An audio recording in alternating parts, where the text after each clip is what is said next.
நான் இன்னைக்கு வந்து கமிஷனர் ஆஃபீஸில் வந்து கம்ப்ளைண்ட் கொடுக்கறதுக்காக வந்திருக்கேன். நிறைய பேர் கேள்விப்பட்டிருப்பீங்க, என் மேலே நான் கிட்னி திருடிட்டேன் அப்படின்னு வந்து ஒரு புகார் வந்து என் மேலே வச்சிருந்தாங்க, ஒரு அவதூறு வச்சிருந்தாங்க.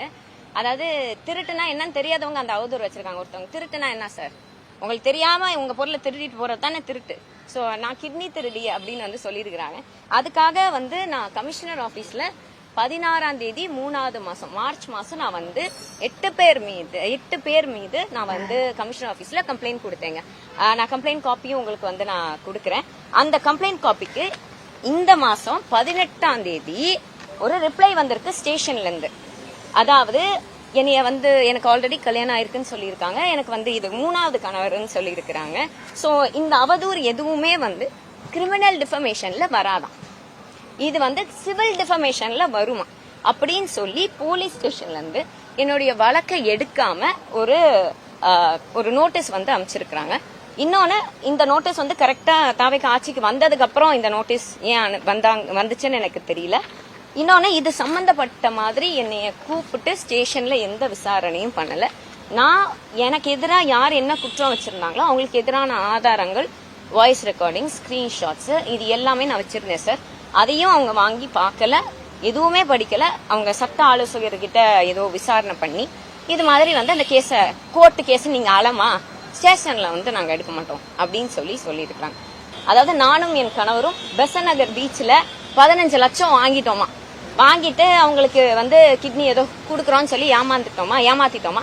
அப்புறம் அவங்க திருப்பி கேட்கும் போது நானும் என் கணவரும் போய் கையில விழுந்து ஐயோ நீங்க காப்பாத்துங்க, எங்களுக்கு கல்யாணம் நடக்க போகுது அப்படின்னு சொன்னதான் ஒரு சூப்பரான story, screen play, direction, narration எல்லாமே வந்து பண்ணியிருக்கிறாங்க. இதை பண்ணாங்க 2 பேரும் பெரிய சமூக ஆர்வலர்கள், mister Karthik of Trichy TVK and advocate அப்படின்னு நெல்சன் ஒருத்தர் இருக்காரு.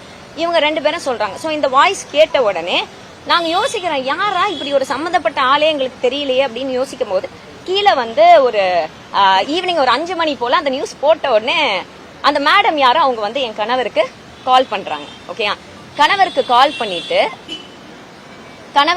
பண்ணிட்டு நீங்க 15 லட்சம் கொடுத்துட்டீங்க சார், என்கிட்ட நீங்க ஏமாந்துட்டீங்க, என்ன கேப்பீங்க போன் அடிச்சோன்னே, எங்க அந்த 5 லட்சம் எடுத்து நேராவே நீ எப்படி என்ன ஏமாத்தலாம் அப்படி கேப்பீங்களா? நல்லா இருக்கீங்களா, உங்க மனைவி ரொம்ப நல்லா பேசுறாங்க, பார்த்து பத்திரமா இருங்க அப்படின்னு வந்து இந்த லேடி வந்து சொல்றாங்க. நாங்க எல்லா கால்ஸையும் நாங்க ரெக்கார்ட் பண்ணோம். ஏன்னா என் மேல இப்ப வரைக்கும் 3 நாள்ல எனக்கு வந்து என்னை பாம்பு போட்டு கொன்றுவேன் அப்படின்லாம் மிரட்டல் வருது. ஓகேங்களா, சோ எல்லாத்தையும் ரெக்கார்ட் பண்ணதுக்கும் இவர் வந்து அந்த வாய்ஸ் ரெக்கார்டிங் அமைச்சு, ஏமா இது 2 ஒன்னா இருக்கே அப்படின்னு கேக்குறாரு. ஒன்னா இருக்கு நாங்க கண்டுபிடிச்சதுக்கு அப்புறம் இதை வந்து அவர் சங்கத்து மூலியமா கொண்டு போனோம். அந்த லேடி வந்து ஒத்துக்கிறாங்க, அவங்களோட வாய்ஸ் தான் பாலிமர் நியூஸ்ல போட்ட, ஆனா உங்களையோ உங்க கணவர் பேரையோ நாங்க சொல்லல, அப்படி ஒரு நான் எனக்கு நடந்ததை தான் சொன்னேன், இவங்க தப்பா திணிச்சு போட்டாங்க. அந்த ஒரே ஒரு விஷயத்த வச்சு என்னையும் என் கணவரையும் எந்த அளவுக்கு தரக்குறைவா பேசணுமோ, எந்த அளவுக்கு கீழ்த்தரமா பேசணுமோ, எந்த அளவுக்கு மரியாதை இல்லாம பேசணுமோ எல்லாத்தையும் இவங்க உட்காந்து திணிச்சிருக்காங்க, மேனிப்புலேட் பண்ணிருக்காங்க. சரிங்களா சார், இதனால மார்ச் மாசம் நான் இங்க எனக்கு இப்ப ஞாபகம் இருக்கு, மார்ச் மாசம் நான் கமிஷனர் ஆபீஸ் வரும்போது we lost our baby.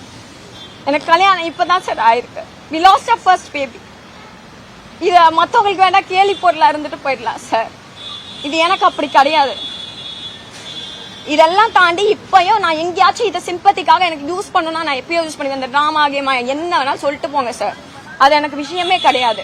ஆனா ஒரு பொண்ணு டிவி கேக்கு எதிராக பேசுதுன்ற ஒரே காரணத்துக்காக அந்த பொண்ணை நீங்க இப்படி மனசாட்சி இல்லாம அந்த பொண்ணோட கேரக்டரை டிஃபைன் பண்ணி அந்த பொண்ணோட பேரை கெடுத்து இதுலதான் சம்பாரிச்சு வந்து இதுலதான் நீங்க ஜெயிக்கணும்னா எனக்கு சொல்றதுக்கு வேற எதுவுமே வார்த்தைகள் கிடையாது சார்.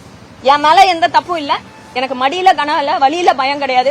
அப்படி நீங்க யாராச்சும் என்னைய நம்பி ஏமாந்துருந்தீங்கன்னா தயவு செஞ்சு வந்து கேஸ் கொடுங்க. என் கேஸ் எடுக்கல, ஃபர்ஸ்ட் நான் கொடுத்தது நீங்க கொடுங்க, அவங்க எடுப்பாங்க, அவங்க வந்து விசாரிக்கட்டும். என்ன, நானும் என் கணவரும் குற்றமற்றவர், நாங்க வந்து இதை லீகலா வந்து இதுக்கு ஏத்த மாதிரி நாங்க ப்ரூவ் பண்ணிக்கிறோம். நான் பிரஸ் மீட் கொடுக்காம நான் எதுவுமே கொடுக்காம இந்த விஷயத்த பத்தி பெருசா பேசாம இருந்த ஒரே காரணம் நான் சட்டத்தை நம்பி ஓகே அதுக்கான ஆக்ஷன் எடுப்பாங்க.